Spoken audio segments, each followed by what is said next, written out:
The Canon 5D Mark IV is out, and I'm going to review it to help you find out, is it worth the money? Should I upgrade camera bodies? Is it worth buying or renting? How does the sensor technology live up to expectation? Is the dual pixel sensor really worth the hype? I actually think it is in some regard. It definitely is in regard to the video side of it. The video autofocus with the dual pixel sensor is really stellar. It's really a game changer. It's going to be great when you're shooting videos, when you're out shooting nature, when you're shooting family and friends, whatever it's going to be. Having camcorder-like autofocus is pretty stellar, and it even works so well that you can even come in and out of the frame and it actually maintains focus. I put the video through a specific test to really push the limits, but by and large it lived up to expectation. In terms of still photography, the only way that you can actually use the dual pixel still focus adjustments, which are micro adjustments, mind you, or that you can actually do bokeh adjustments, which kind of helps you kind of like move the bokeh around from left to right a little bit, because it gives you a little bit of a parallax shift, this dual pixel sensor, as well as some fine sharpening capabilities. But you can only do this currently in DPP, Canon's DPP app, and that's a little kludgy, but hey, small price to pay for something that is an attempt to actually set the bar into a new functional trend, functional benefit for the end user. So kudos to Canon for actually doing that. I look forward to seeing whether Lightroom or Capture One integrate some of this functionality. I'm not going to hold my breath anytime soon. Right now you're going to have to use Digital Photo Pro, Digital Photography Pro, Digital Professional Pro, DPP. You're just going to have to use that for any kind of focus, ghosting, bokeh adjustments in post-production.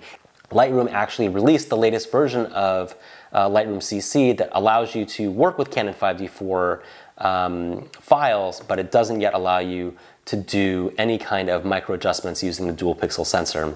So overall, I'd say the dual pixel sensor is for very specific situations. It's a great feature, but it is not quite reason enough to buy the Canon 5D4. It certainly is a great perk, but it's not going to make or break whether you should buy the camera. I particularly like it for shallow depth of field photos. Worked out really great when my aperture setting is really large. f2.0 and down to like f1.0, you can definitely see the difference. It's hard to see on a video like this, even at high definition, but when you're looking at a high resolution monitor, and you can look carefully for the photos that really matter to you when you want the right focus in the right place, especially when there's a large margin of error with shallow depth of field and wide open lenses. Dual pixel sensor technology is going to make the difference. So I think it is useful, but it's going to be for a very small audience right now. And if you think about it, the pixels are really close together, so that parallax shift that you get is really, really small. So you have to really think in terms of micro adjustments.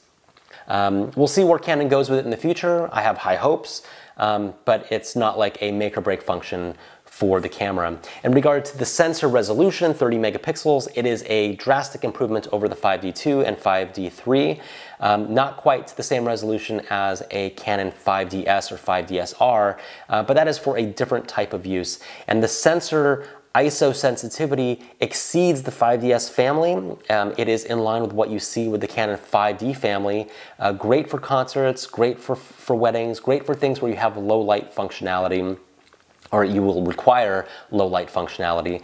And the combination of resolution, ISO sensitivity, dual pixel, and now dynamic range improvements, this is definitely the reason why you should be upgrading to the 5D4, or at least using it as a second body, renting it, whatever it's going to be. It definitely lives up to expectations for that.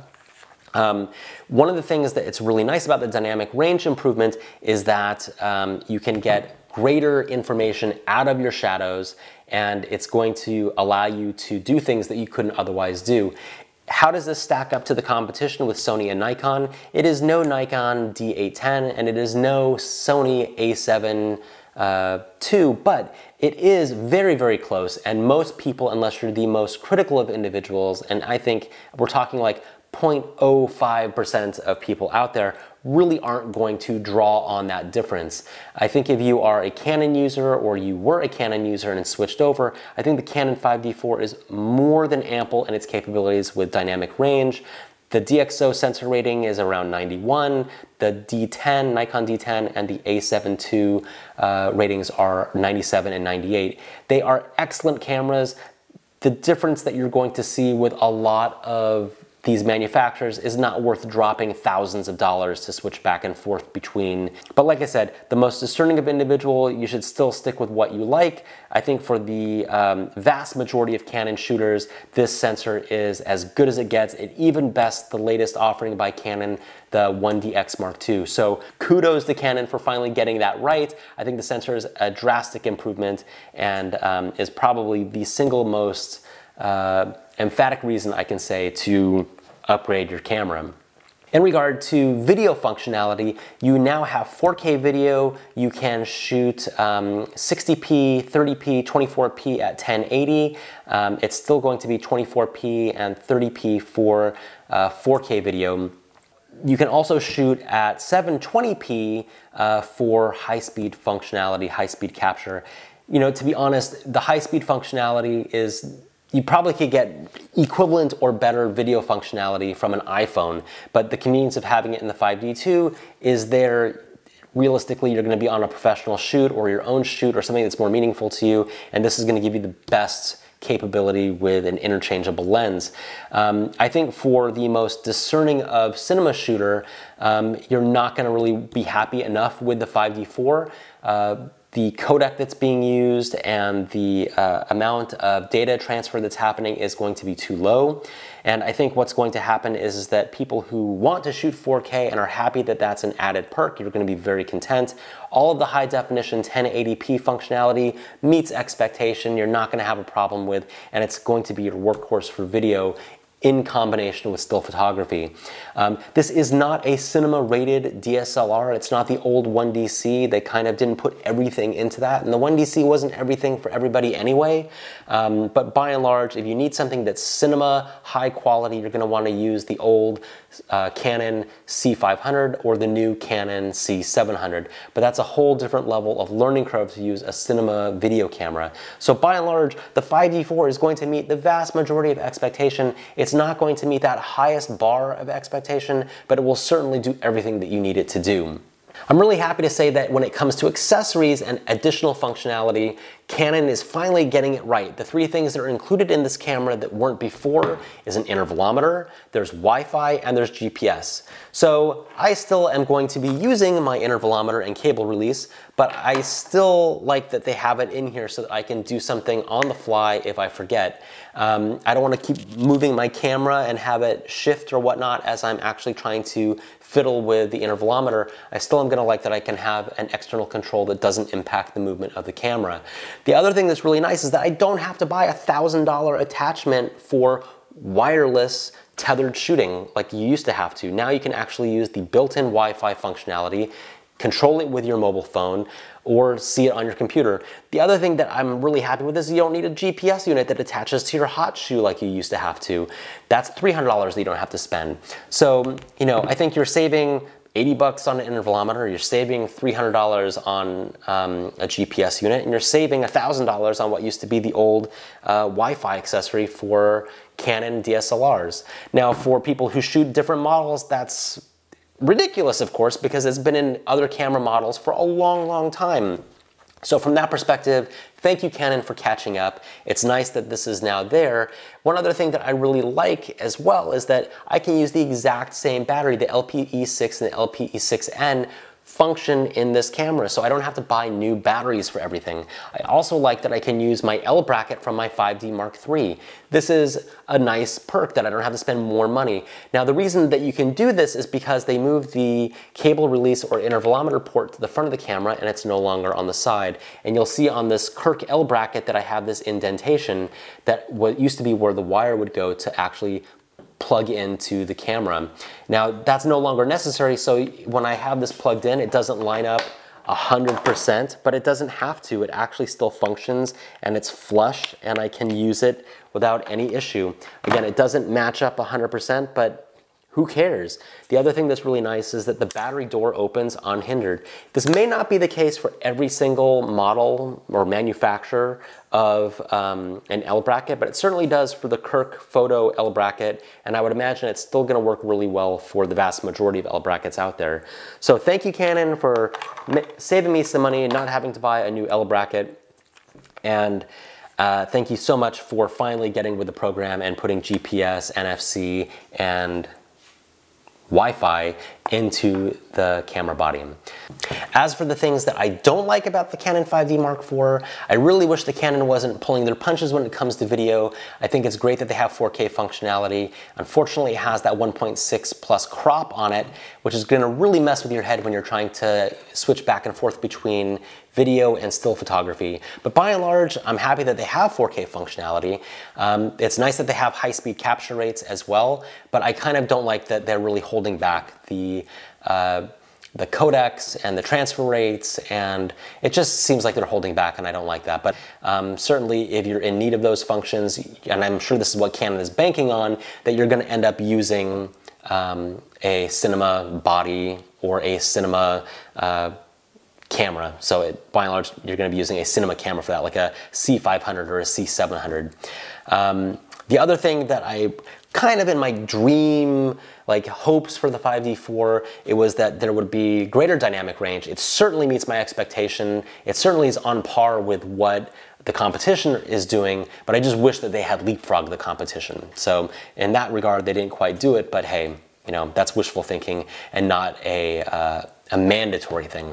And there's certainly very little with the camera that I think really holds it back from being a workhorse or a solid upgrade that you're going to justify spending the money on. All right, so bottom line, I think the Canon 5D4 definitely lives up to expectation. It's been a long time that we've all been waiting for this. I think that they've made an attempt to create some revolutionary functionality that's definitely there for video, not quite there for still photography. I don't know that they can do much more about that, but it certainly is a nice attempt by Canon to actually create a game-changing function with the dual pixel sensor. I think overall dynamic range, ISO range, the capabilities of improving the camera iteratively with the intervalometer, with HDMI ports, with USB 3.0, the larger sensor.